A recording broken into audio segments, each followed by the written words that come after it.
Oke, sekarang kita bakal bahas tentang diffusion process, di mana diffusion process ini kita gunakan sebagai model untuk generator, artinya membuat data itu sendiri.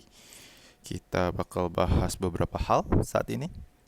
Pertama tentang multimodality, atau di mana kita bisa sebut berbagai bentuk dataset. Jadi baik itu gambar atau teks atau juga audio, any kind of data. Dan dimana kita akan jelasin dataset, gimana AI itu menggunakan dataset, lalu dilanjutkan dengan cara kita menggunakan dataset itu sendiri. Terus kita bakal lanjut tentang diffusion process itu gimana, apa motivasinya, seperti apa idenya, dan kita akan coba sedikit di medical dataset dan kita akan mencoba tutorial. Oke, kita mulai dari dataset 101. Jadi dataset ini, di sini kita bakal menjelaskan kalau misalkan kita mau memberikan data ke, let's say yang biasa kita sudah komersial itu kan seperti ChatGPT, Gemini, Llama, or anything else. Mereka bisa kita kasih gambar, bisa kita kasih teks, atau bahkan audio juga untuk translate atau untuk apapun gitu ya. Jadi gimana sih caranya mereka mendapatkan data itu gitu. Jadi ternyata kalau misalkan kita ngomongin data gambar dan audio itu sendiri kan sebenarnya itu pun sudah menjadi hal yang biasa, karena di sini di datanya itu sendiri sudah ada angka yang merepresentasikan dari konteks dari data itu sendiri. Misalkan ada gambar kucing, let's say contohnya gambar kucing. Di gambar kucing itu sendiri, kucingnya itu warnanya seperti apa, itu tuh sudah ada semua. Jadi mungkin jadinya tidak ada masalah terkait itu. Tapi kalau misalkan kita ngomongin tentang teks, kayak gimana jadinya gitu ya. Let's say sekarang kita punya perbandingan yang sederhana aja gitu. Queen dengan king. Itu akan harusnya sama selisihnya dengan woman dan man, atau girl dan boy. So, dari sini kita bisa melihat gimana kita bisa merekonstruksi si satu kata ini menjadi satu makna, yang dimana misalkan kita analogikan dia sebagai vektor gitu ya. Karena si komputer itu sendiri gak bisa tuh ngertiin si queen apa artinya, king ini apa. Kalau kita kasih definisi satu persatu ya repot juga gitu ya. Jadi hal yang bisa kita lakukan itu adalah dengan memberikan dia representasi sebagai vektor, sehingga nanti queen dikurangin king itu sama dengan woman dikurangi man, sama dengan girl dikurangi boy. Sehingga kalau di sini aku gambarin kayak gini, warna hijau di sini selisihnya sama tuh antara queen king, woman dan man. Jadi seperti itu. Dan dimana nanti vektor ini kita sebut dengan embedding. Oke, sesimpel itu sih. Jadi jadi seperti itu komputer itu bekerja untuk menganalisis data teks gitu ya. Nah, gimana sih cara pakai dataset itu? Kalau kita misalkan dapat gambar, kalau misalkan kita dapat teks, gimana sih caranya kita pakai gitu ya. Salah satu yang udah terkenal, yang dimana ini pemrakarsanya dari OpenAI itu sendiri, namanya model clip. Model clip ini sendiri dia basisnya seperti Vision Language Model gitu ya. Kalau biasanya disebut VLM, Vision Language Model. So, Vision Language Model ini memberikan kita untuk bisa merepresentasikan teks itu language dan gambar itu vision dari berbagai bentuk apapun, sepanjang apapun datanya, kita bisa representasikan dia sebagai suatu embedding vector. Jadi seperti itu ya. Jadi di sini aku udah sediakan juga Google Colab untuk teman-teman bisa coba. Dan misalkan kita contohkan a photo of cat and gambarnya kucing gitu ya. Jadi kalau misalkan kita coba buat nih si vektor dari semua kalimat ini, semua kata ini di dalam satu kalimat ini, akan menjadi representasi satu vektor kayak gini. Jadi 0,155 dan sekian gitu ya.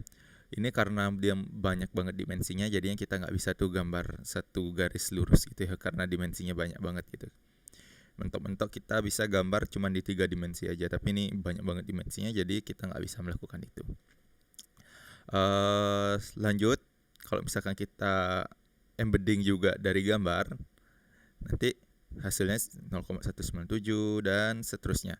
Jadi kalau misalkan kita lihatnya, kalau kita lihat dari dua vektor ini, ya bisa kita bilang mirip lah ya. Karena kemiripannya ini sendiri kita nggak bisa ukur dengan secara langsung gitu ya. Artinya secara manual satu persatu itu akan takes time gitu. Tapi interestingly, sebenarnya kita bisa ukur dengan satu metode namanya cosine similarity. Yang dimana cosine similarity ini bayangin aja ada dua vektor nih. Let's say ada dua vektor.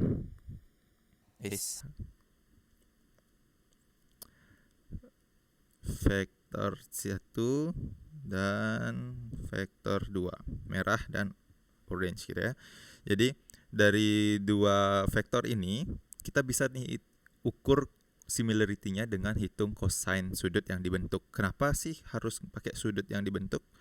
Karena kalau misalkan kita bilang ini sudutnya makin kecil, ini makin kecil, artinya apa? Si vektor oranye dan merah ini artinya dia satu arah.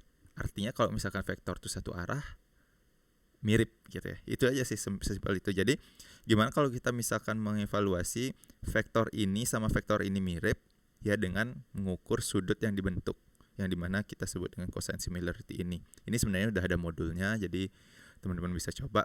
Tapi kalau misalkan aku evaluasi ini, aku sempat coba, ini nilai cosine similarity-nya sekitar 0,3 gitu ya. Untuk ukuran VLM, artinya untuk ukuran dua embedding teks dan gambar, ini cukup tinggi ya teman-teman, mungkin ya. Kalau misalkan kita lihat yang lain sebenarnya pasti lebih kecil dari itu. Kalau misalkan teman-teman kasih ini gambar anjing dan a photo of cat, mungkin nilainya bakal di bawah 0,3. Jadi seperti itu intuisinya. Jadi dengan adanya cosine similarity ini, kita bisa jadinya mengerti apakah dua vektor ini mirip atau enggak. Oke, next. Oke, sekarang kita udah tahu klip itu bisa kita lakukan dengan cara memberikan suatu data, lalu jadikan dia sebagai embedding. Tapi sebenarnya yang kita butuhkan itu adalah gimana kita bisa membuat semua embedding yang ada menjadi satu data. Apakah klip bisa melakukan itu? Jawabannya enggak.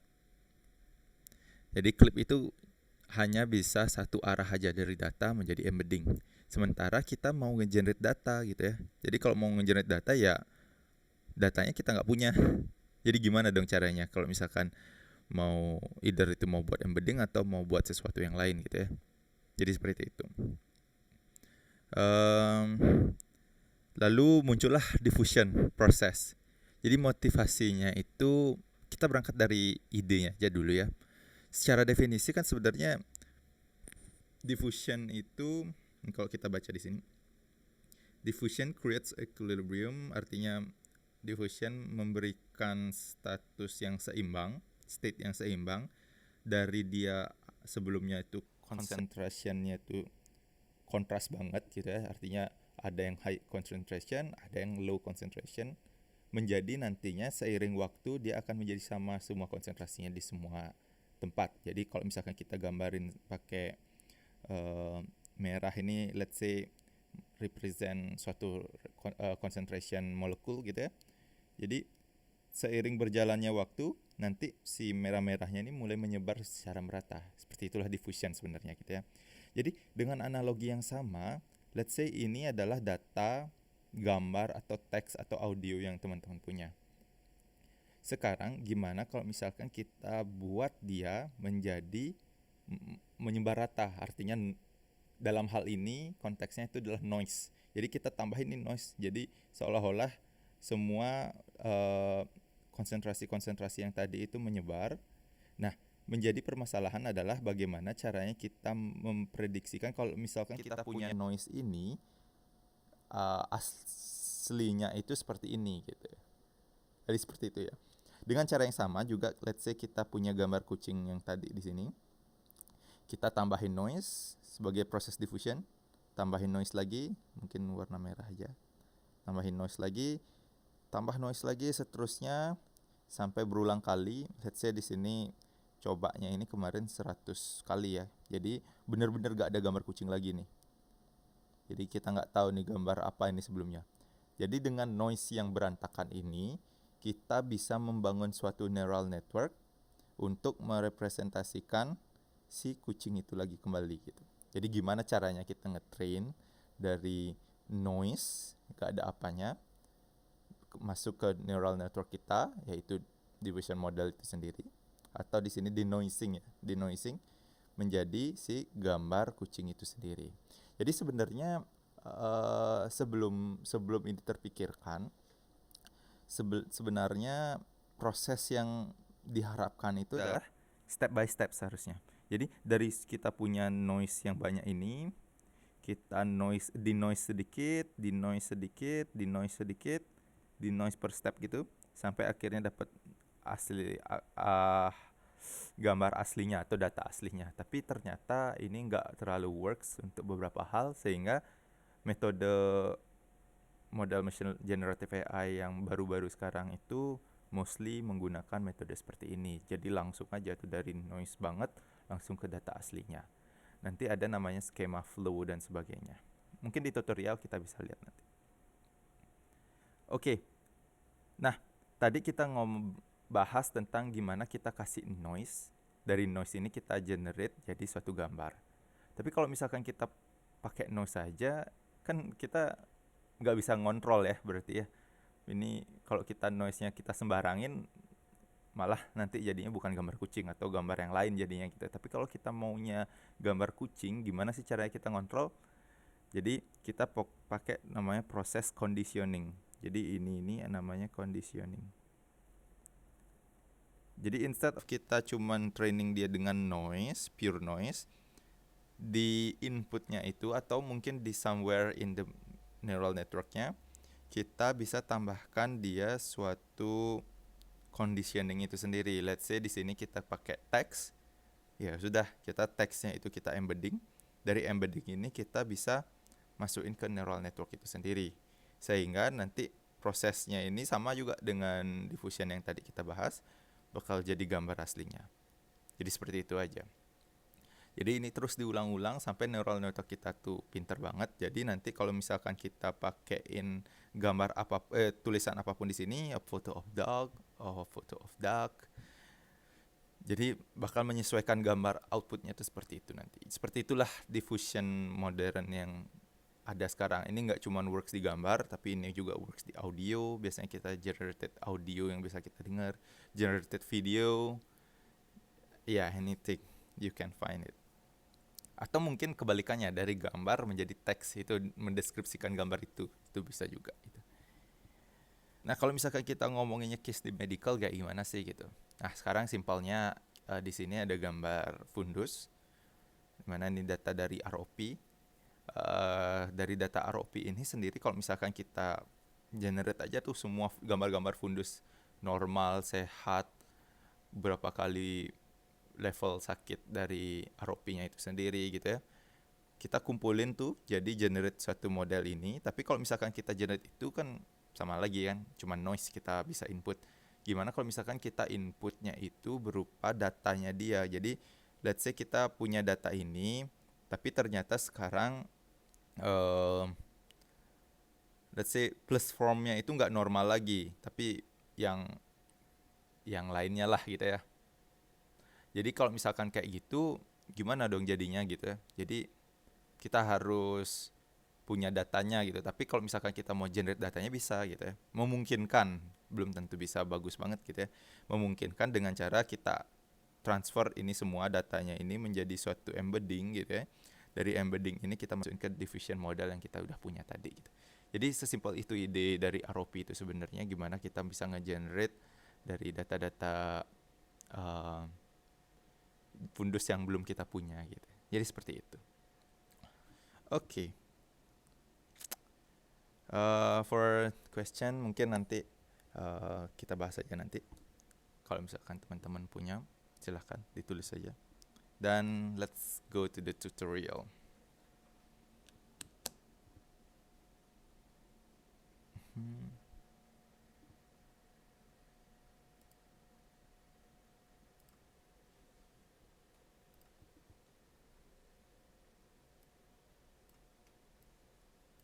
Oke, sekarang kita ke tutorial. Sebentar ya.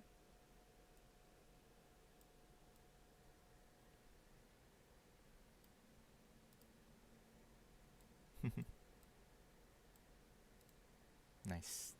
Oke, kita sekarang ke tutorial yang pertama. Tadi itu aku juga mau menunjukkan sebenarnya cara kerja klip itu sendiri, sehingga di sini aku siapkan juga. Sebenarnya ini bukan aku yang nyiapin, aku cuma nemu aja. Silahkan diakses nanti, ketik aja demo for OpenAI Clip. Nanti teman-teman dapat si Google Colab ini, atau akses saja dengan link yang ada. Nah, kita coba lihat satu persatu code-nya di sini. Jadi dari code-nya ini sebenarnya cukup simpel untuk diikuti. Jadi kalau misalkan teman-teman di sini pakai Google Colab atau run-nya di local, itu tinggal diikutin aja ini. Tapi pada akhirnya sebenarnya simple aja. Kita install dulu dependencies yang ada, lalu di sini juga kita import dependencies yang menyesuaikan. Kayak misalkan contohnya di transformer tuh kita butuh clipnya itu sendiri gitu ya. Jadi kita perlu load. Nanti yang menjadi concern kita di sini itu adalah ini nih sebenarnya code untuk kita kasih teks. Nanti teksnya ini bakal nyari apa ya? Nyari gambar yang menyesuaikan dengan teks itu di website tertentu gitu ya. Kalau misalkan di sini websitenya itu apa ya namanya ya? Ada deh datanya. Datanya itu sebenarnya udah ada di data CSV ini. Jadi teman-teman kalau misalkan akses ini gitu ya, diakses ini terus nah kayak gini. Linknya itu di Unsplash ya. Jadi di Unsplash itu sendiri. Nanti kita coba aja dah langsung yuk. Run anyway. Bagusnya sih sebenarnya teman-teman kalau run machine learning atau AI apapun itu di mode GPU, karena nanti itu bisa memberikan komputasi yang lebih banyak untuk perhitungan machine learningnya. Karena kalau CPU dia canggih, cuman lebih lambat untuk menghitung proses machine learning. Karena proses machine learning itu sendiri sebenarnya proses penghitungan vektor gitu ya. Jadi seperti itu. Oke, kita biarin aja CPU di sini karena kita cuman inferensi aja. Ini harusnya udah jalan.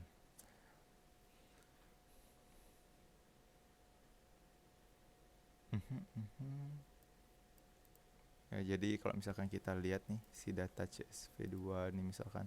Oh iya, kalau CSV2-nya itu dari TMDB gitu ya.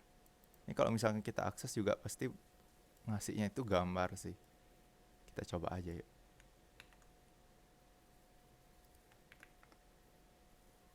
Ya, seperti itu. Data gambar dari TMDB itu sendiri.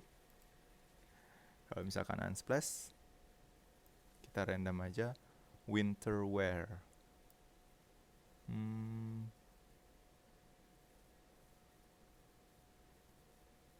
Mungkin yang ini, poppy seeds flowers. Sambil menunggu ya, kita kepo-kepo ini. Oh, page not found. Tapi intinya kita bakal bisa dapat datanya itu sendiri lagi. Oke. In process. Oh, ternyata tadi lamanya itu ngedownload model ya. Nah, a photo of cat. Simple aja. Photo of a cat. Oops, sorry. Search. Oke, sesuai. Oh, ini gambar cat yang aku pakai tadi itu ini dia. Jadi ya seperti itu aja ya. Kita ketik, dia tuh bakal mengenerate dari teks apa yang kita dapatkan. Nanti tuh kita sudah punya data gambarnya yang ada di Unsplash tadi itu. di embedding tuh satu persatu, terus diukur cosine similarity-nya paling tinggi itu akan dimunculkan yang pertama. Tapi kalau misalkan kita mau nyoba nih ya, ayo kita coba aja. Misalkan ini bisa di open image in new tab nggak ya? Oh bisa. Tapi kita maunya download dulu. Sub image cat.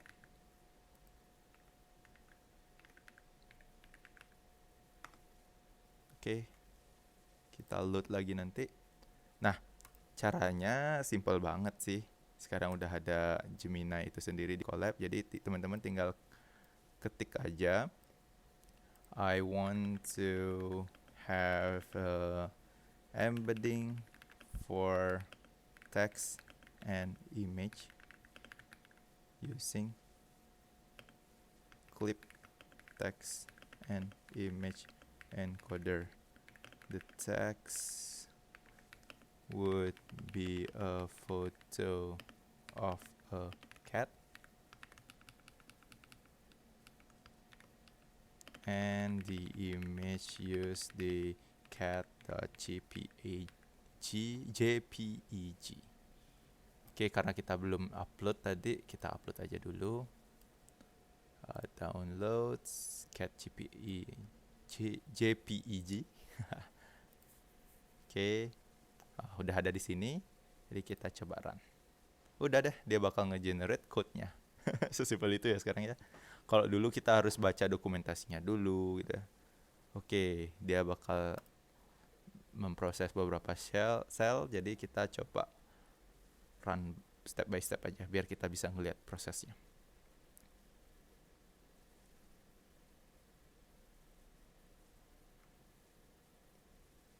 Where's your code, bro?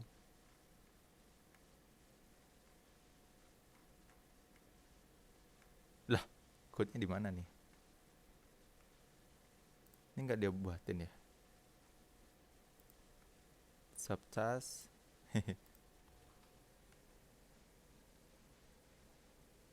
I can have generate text.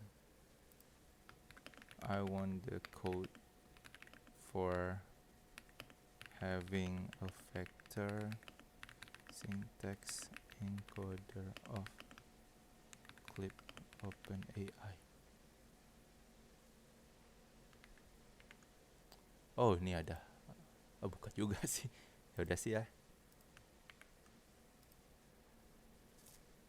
Kita coba. Kita generate ulang satu persatu aja kali ya. Nah, accept aja dulu. Nah, di sini teksnya itu a photo of a cat. Image-nya juga udah. Oh, ini akhirnya dibuatin. Lah, gimana sih tadi? Terus ternyata kalau misalkan kita lihat documentation dari klipnya itu, kita proses dulu dia teksnya itu menjadi suatu apa ya nih ya, aku kurang tahu detailnya juga, tapi yang pasti nanti text inputnya ini nanti kita generate text feature kayak gini, jadi kita dapat nanti text embeddingnya gitu. Jadi kalau misalkan di sini kita mau text embeddingnya seperti apa, ya tinggal hapus saja dot shape-nya ini, karena shape-nya ini nanti ngasih ukuran dari vektor itu sendiri, yaitu 1,512. 1 ini artinya satu vektor, di mana satu vektor itu isinya 512 list gitu ya, untuk list tadi angka-angka yang 0,0-nya itu tadi. Oke, kita nggak mau isi shape-nya, tapi kalau misalnya kita isi tanpa shape-nya nanti kebanyakan sih ya, 512, mungkin kita bakal lihat 5 pertamanya aja. Caranya itu karena ini cuma ada satu, kita mulai dari 0. Oke, jadi ada 1,512, ada 2 dimensi yang kita pakai. Dimensi pertamanya itu 1, cuman ada 1. Kalau misalkan kita indexing itu mulainya dari 0. Terus kalau misalkan selanjutnya ini kita let's say cuman pengen lihat 5 pertamanya aja. Caranya adalah .25. Jadi .25 ini artinya mulai dari 0 sampai di indeks 4. Indeks 4. Jadi 0, 1, 2, 3, 4. Artinya ada 5 itu. 5-nya nggak include ya gitu. Jadi seperti itu cara kerjanya. Hal yang sama juga kita lakukan untuk image embedding. Oke, kita lihat. Nah, seperti ini. Ya, kalau misalkan kita bilang cukup mirip ya, 15130715. Aku nggak tahu sih itu mirip apa. Nggak. Tapi kalau misalkan kita mau ukur nih cosine similarity-nya dengan cara yang sama, I want to calculate the cosine similarity of image embedding and text embedding. Oke, kita lihat. Simple banget ya, nggak perlu ngoding. Jadi intinya kita tahu metode yang kita pakai, nanti di generate deh. Nah, kita lihat berapakah skornya. 0,31. Ya, 30%-an ya, sama kayak tadi juga. Buka tab.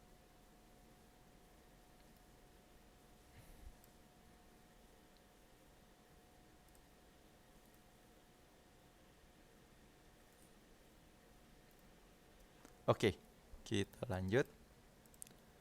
Jadi seperti itu cara kerja untuk menghitung dari cosine similarity dan sebagainya, gitu ya. Oke, serasa dicukup tadi itu. Dengan begitu kita bisa sekarang punya embedding untuk teks dan image. Yang dimana kalau misalkan kita mau mikirin tentang buat gambar dari teks atau membuat teks dari gambar, cara embedding yang pertama yang harus kita lakuin adalah dengan pakai clip. Paling nggak itu bisa kita coba nanti. Kita bisa pakai nanti. Untuk selanjutnya aku bakal ngasih terkait dengan diffusionnya itu sendiri. Tapi kalau misalkan di sini kita nggak pakai dataset apa-apa, kita cuma pakai dataset yang mainan aja gitu ya. Jadi anggap sebenarnya kalau kita ngomongin dataset teks, dataset gambar, itu dimensinya banyak banget. Tadi teman-teman udah lihat itu ada 512. Itu cukup sulit untuk visualnya. Sehingga di sini aku coba kasih data. Ini sebenarnya ngikutin tutorial yang ada di platform-platform open source juga ya. Jadi teman-teman bisa akses saja nanti untuk referensi yang lebih lanjut. Tapi kalau di sini kita coba tutorialin dari hal yang simple aja dulu. Jadi ada namanya di GitHub Small Diffusion, itu bagus untuk mulai mengerti dari diffusion itu sendiri. Nah, kita harus run dulu dependencies-nya untuk installation sama cloning datanya. Nah, habis itu kita import dia sehingga kita bisa pakai. Ini takes a while karena dia masih proses download dulu lalu nginstall di komputernya si Colab ini.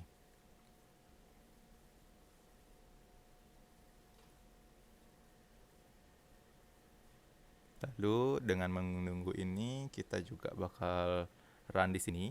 Mungkin aku bakal pelan-pelan jelasin. Kalau run di sini ini untuk mendapatkan si datanya itu sendiri. Jadi datanya ini bisa banyak banget, bisa teman-teman coba. Nanti di sini juga udah ada keterangannya, bisa diganti dino-nya itu dengan bullseye, H-line, X-shape. Yang mana itu maksudnya? Yang ini ya. Jadi teman-teman kalau misalkan mau run ini, hapus dulu pagar di depannya, karena dengan adanya pagar ini artinya Python tuh nanti skip dari line itu. Jadi nanti si Python tuh nggak ngeran si kode itu gitu ya kalau misalkan teman-teman tambahin pagar. Dengan pagar nih artinya kalau misalkan istilahnya di code itu comment. Dengan comment ini interpreter dari code-nya itu nggak bakal baca itu gitu ya. Itu hanya untuk kita aja. Kayak biasanya itu tujuannya untuk ngenandain ini nih apa gitu ya. Jadi seperti itu. Jadi kalau kita load nih datasetnya, nanti kita perlihatkan di sini hasilnya. Tada dino. Kalau misalkan teman-teman ganti dengan bullseye, let's say, ya bakal gambarnya kayak bullseye gitu ya. Atau H-lines. Kalau teman-teman kepo seperti apa H-lines tuh, ya kayak gini gitu ya. Lanjut aja deh. X-shape, ya bentuk X ya. Sorry.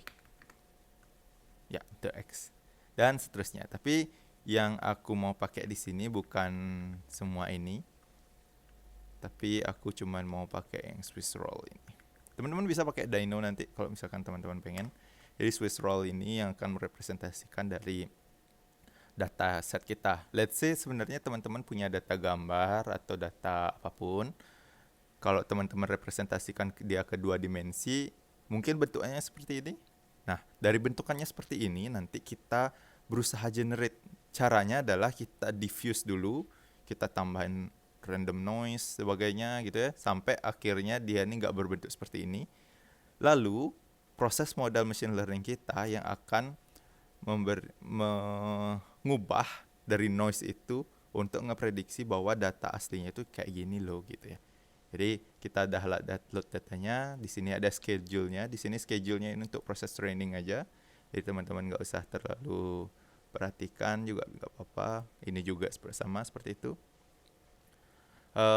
Lalu di sini adalah model machine learning yang mau kita buat. Sebenarnya diffusion model itu sendiri bukan satu patokan modelnya itu strukturnya harus kayak gini, enggak gitu. Tapi teman-teman bisa pakai apa aja. Tapi yang pasti idenya itu adalah teman-teman ngasih noise ke datanya itu, model yang teman-teman training itu akan nanti mentransfer si noise-nya ini balik lagi ke gambar atau data aslinya gitu ya. Jadi kita run di sini, nanti struktur arsitektur dari modelnya itu berupa sekuensial gitu ya, yang strukturnya linear. Kalau teman-teman lihat di tutorial sebelumnya itu kan ada bulat-bulat tuh, terus lanjut ke yang selanjutnya, lanjut yang selanjutnya, itu namanya linear teman-teman. Terus activation functionnya itu pakai GELU. Aku nggak tahu G-nya ini stand for apa ya, tapi exponential linear unit maybe something like that. Dan ya pada akhirnya juga linear. Oke, dengan begitu kita proses trainingnya. Nah, proses trainingnya takes a while karena cukup banyak epoch yang kita pakai. Learning rate-nya sebenarnya ini cuman parameter aja. Teman-teman kalau misalkan mau kepo, kalau misalkan kita mau epochnya cuma 5 gimana gitu ya, silahkan coba aja. Tapi yang pasti makin sedikit epochnya mungkin gak bahkan lebih bagus dari yang sebelumnya. Tapi kalau misalkan terlalu banyak, either dia overfitting, atau overfitting itu artinya, aku recall lagi, overfitting itu artinya menghafal. Jadi kalau kita pakai dataset yang sama trainingnya, ngerti dia. Tapi kalau misalnya kita pakai yang beda, nggak ngerti dia. Maka bala jelek itu jelek juga ya overfitting tuh. Jadi kita harus mencari yang pas nih. Jangan terlalu lama, jangan terlalu cepet banget gitu. Jadi seperti itu. Oke. Nah, kalau misalkan kita sambil nunggu nih, kita lanjut aja. Nah, sekarang kita coba sampel nih si data-data yang kita punya gitu ya. Tadi itu kita kan punya Swiss roll ya. Swiss roll tuh rapi gitu gambarnya. Tapi kalau misalkan kita sampling nih sekarang dari model yang ada, kita pakai noise apapun, nanti bisa nggak sih arahnya ke Swiss roll yang tadi kita pakai? Ya kayak gini hasilnya gitu ya. Jadi ya bisa dibilang cukup mirip. Sama seperti teman-teman nge-generate, let's say ada kucing gitu, gambar kucing tuh somewhere in, kalau kita lihat data aslinya somewhere in here gitu ya, gambar kucing. Kalau teman-teman generate tuh dari noise, mungkin dia arahnya bakal ke sini lagi gitu. Oh, ini gambar kucingnya tadi gitu. Tapi itu cuman baru noise gitu. Gimana kalau misalkan kita isikan conditioning lagi nanti? Aku kepo juga hasilnya. Ini kita hapus dulu. Oke. Nah, ini grafik ini yang menunjukkan dari nilai loss yang teman-teman hasil trainingnya gitu ya. Jadi semakin kecil lossnya itu semakin mirip dengan data aslinya. Tapi ini kan loss untuk training ya. Jadi kita belum tahu nih aslinya kalau misalkan kita pakai generate data asli, data yang selain di training itu seperti apa gitu ya. Jadi kita coba lihat. Oke. Nah, ini kita pakai GAM2 dengan mu 0. Berarti kita pakai proses namanya DDIM. DDIM ini semacam proses akhirnya ya. Coba misalkan kita ganti dengan model yang 0.5. Apa yang perlu terjadi? Nah, lebih rapi ya. Artinya si DDIM itu memberikan leluasa untuk ada sedikit hasil yang di luar dari yang seharusnya. Let's say cuman datanya itu harusnya di sini aja. Kalau misalkan dia nggak di sini, nggak di Swiss roll ini, itu tuh nggak agak bentuk data apa gitu ya. Sama seperti teman-teman ngelihat hasil generated AI gambar manusia dengan tangan itu jarinya tuh lebih dari 5 gitu kan. Maksudnya itu gak normal ya, walaupun sebenarnya ada at some cases gitu, cuman itu sepertinya hasil generate yang di luar Swiss roll ini tadi gitu ya. Jadi kalau kita lihat ini lebih lebih eksplisit hasilnya. Artinya benar-benar diikutin si gininya, si Swiss roll-nya. Ini bukan berarti nanti teman-teman, oh ini yang lebih bagus daripada ini, bukan berarti seperti itu. Teman, ini lebih menggambarkan seperti ada possibility yang lain. Kalau misalkan teman-teman nggak harus kok buat yang asli gini. Kalau misalkan teman-teman mau ngelihat yang di antara ini di seperti apa ya, masih bisa nih kita lakukan dengan seperti yang di atasnya gitu. Jadi seperti itu aja. Oke, ini kita ngomongin tadi cuman dari noise ke data aslinya. Gimana kalau misalkan kita melakukannya conditioning? Kita di sini tutup dulu. Leave. Lalu kita ke sini. Aku bakal delete dulu semua. Delete, clear all outputs. Oke, kita coba sekarang dengan conditioning. Mungkin kita butuh GPU di sini. Oke, kita sama run juga dulu pip install small diffusion, run juga ini untuk import dependencies. Dataset yang kita pakai itu namanya tree dataset. Tree dataset ini juga sama dari small diffusion policy, small diffusion. Jadi kita lihat nanti hasilnya seperti apa. Tapi yang pasti di sini tadi kita cuman ngelihat titik biru di space 2 dimensi. Tapi kalau sekarang titik birunya ini sekarang udah punya label. Jadi it belongs to one color. Jadi ada banyak warna di sini, ada merah, jingga, agak kuning, biru dan sebagainya. Mungkin kayak Magic Hibiniu ini. Nah, si warnanya ini merepresentasikan bahwa dia tuh belong ke satu label itu. Let's say dia warna merah, berarti dia belong ke warna merah dan seterusnya. Nah, dari warna ini nanti kita bisa mengerti bahwa kalau misalkan ada data yang harusnya ada di sekitar sini, dia warnanya ungu. Kalau misalkan warnanya di sini itu mungkin agak hijau gitu. Jadi it belongs to one color. Nggak mungkin yang di sini ini warnanya merah, nggak mungkin yang di sini ini warnanya kuning gitu ya. Seperti itu. Oke, lanjut kita buat si struktur modelnya. Apakah di sini langsung training? Sepertinya enggak ya. Ini cuman baru. Oh iya, ini proses trainingnya itu sendiri. Trainingnya takes quite a time. Dia butuh 2 menit di sini. Jadi kita bakal menghabiskan waktu yang cukup lama di sini mungkin. Oh, berarti di training loop ini sebenarnya ini model yang dimana untuk itu tuh udah nge-training modelnya itu sendiri ya. Sorry, ini aku kurang familiar karena aku nggak pernah pakai model ini untuk diffusion sebelumnya juga. Jadi ya, ini cuman sebagai mempermudah untuk memahami diffusion model itu sendiri aja. Oke, sambil kita menunggu, kita coba run juga yang ini. Tapi yang pasti nanti teman-teman bakal melihat gambar di mana si data tree ini ada bakal data yang di luar dari tree-nya itu sendiri. Tapi labelnya itu belong to the which branch, cabang yang mana yang paling mendekati dan itu warnanya gitu ya. Saya misalkan dia agak di sini, berarti dia dekat agak merah gitu ya, jadi warnanya merah. Jadi seperti itu. Oke. Kalau misalkan teman-teman analogikan juga ke data yang tadi gitu ya, ke data si diffusion itu tadi yang ini gitu ya. Jadi teman-teman sebelumnya cuman bisa nge-generate dari noise ke gambar, tapi sekarang kita bisa tambahin nih itu labelnya itu sendiri gitu ya. Let's say ini labelnya yang kita belong to one color, terus labelnya itu kita embedding, kita masukin ke diffusion proses, diffusion modelnya itu sendiri, neural networknya. Jadi bisa nih kita kontrol si noise-nya ini walaupun apapun bentuknya, tapi machine learning ini ngerti, oh aku cuma tinggal ngelihat ini aja nih, apa inputnya, nanti aku generate gambarnya seperti itu. Gitu aja sih. Oke, masih lagi 20 detik. 3 nambah.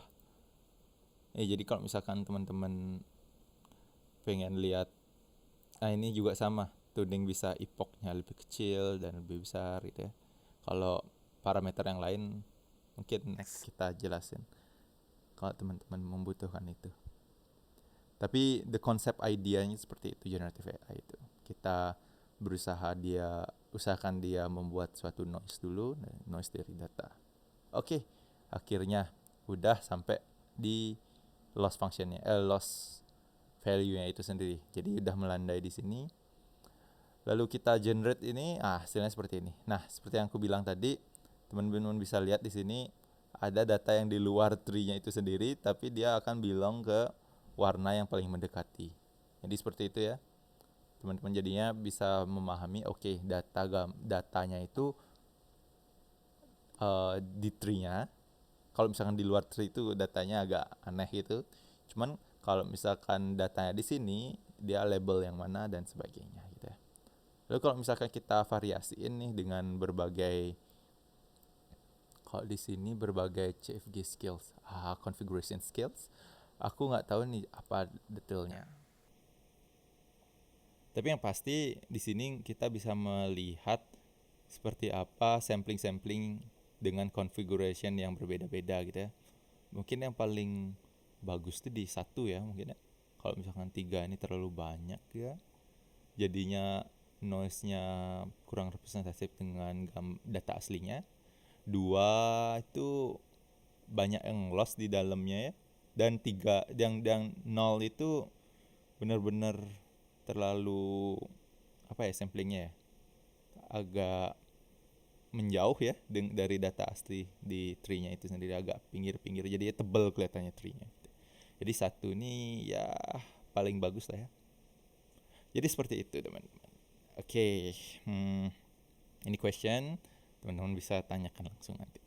Oke, that's all for today. Thank you.